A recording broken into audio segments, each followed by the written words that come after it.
Hello and welcome to the PIXEL8R user guide. I'm Ryan and I made this tool to help me with some retro style work I'm creating. I've really enjoyed it and I hope you enjoy it too. To start, I'll enable the filter on the provided example project and show off some of the features in the dimensions rollout.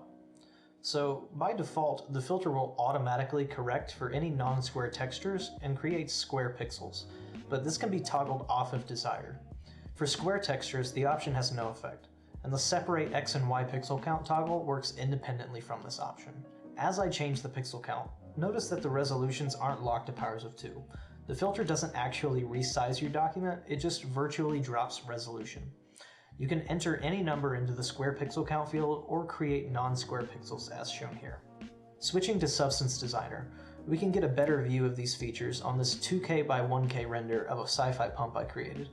Turning off the correct stretch option will output the true pixel counts you enter for a non-square texture, and turned on, it will tile the pixel count based off of the image's ratio. Back in Painter, let's look at the dithering options. Dithering can be turned on or off and has multiple parameters including strength and saturation, which control the main looks of the dithering. My favorite though is the pattern dither type, which you can see here. With saturation up, more colors come into play, which aids the transitions, but if unwanted, it can be brought down to create only value-based transitions. The dither strength looks great with the lookup tables turned on, creating really interesting and complex blends between colors. The highlight and dark blends will remove dithering starting from middle gray and working out towards white and black respectively. This can create a nice gap in dithering where only the brightest or darkest values receive dither. Difference detection threshold finds how quickly the values of the texture are changing. Set to 0, it will apply dithering on the entire texture, and increasing it will flatten out areas of similar color and value. It's done using a Sobel filter. This is good for only putting dither where there's strong changes in the image. Moving on to the Pixel 8 styles, there's 2 filter modes. Both produce sharp pixels, but nearest softer is an alternative which can sometimes create a more interesting pattern. The differences are subtle, but play around with this option to find what you like. Post-pixelate quantization will remove the amount of colors in the image. At a default of 256 values per channel, it doesn't remove any colors, but lowering this setting lowers the amount of colors on the texture based on what's present. This can be really useful when replicating things such as Nintendo 64 or PlayStation 1 textures, which had a limited amount of colors, but per texture and not limited by a hardware-determined color palette. Lookup tables, commonly called LUTs, allow you to hard-code specific colors into the image. The filter will find the nearest color in the LUT for a given pixel. This has been implemented through a LUT texture, which you can modify to create your own custom LUTs, which you can enable with the top option in the dropdown. I'll quickly show you how this is done.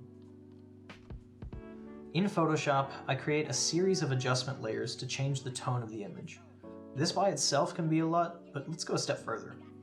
I set the image to index color mode and start creating a custom color table. Once I have all of the colors I want, I preview how it looks on my image. Once I'm happy, I copy the adjustment layers to the original LUT texture, and then I assign the index table I want. I do not want to apply dithering to the lookup table. Applying dither to the LUT will attempt to treat the LUT like an image and relate neighboring pixels to each other. But this image is really just data, and we want each pixel of the image to be uniquely mapped from one pure color to another.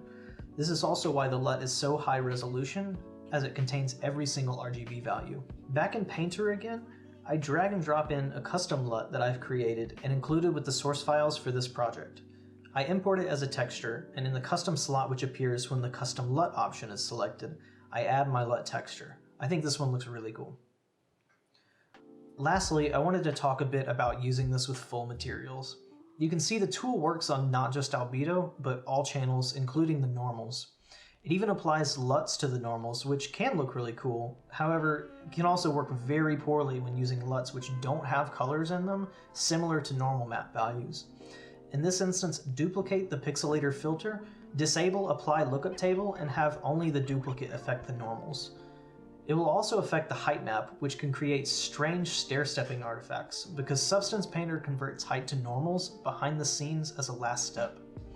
To get around this, I add a couple of layers to manually convert height to normals and then disable the height by overriding it with black. The height to normal layer can be tweaked to adjust the strength of the normals, which can really help fine-tune the look of the material using the PIXEL8R filter. You can see the stair-stepping happening as I toggle the layers here. I've included this painter file as well as a few samples for you to play around with. A screenshot of the skull, its raw texture exported along with the skull OBJ file, a photo of my cat, and the sci-fi pump.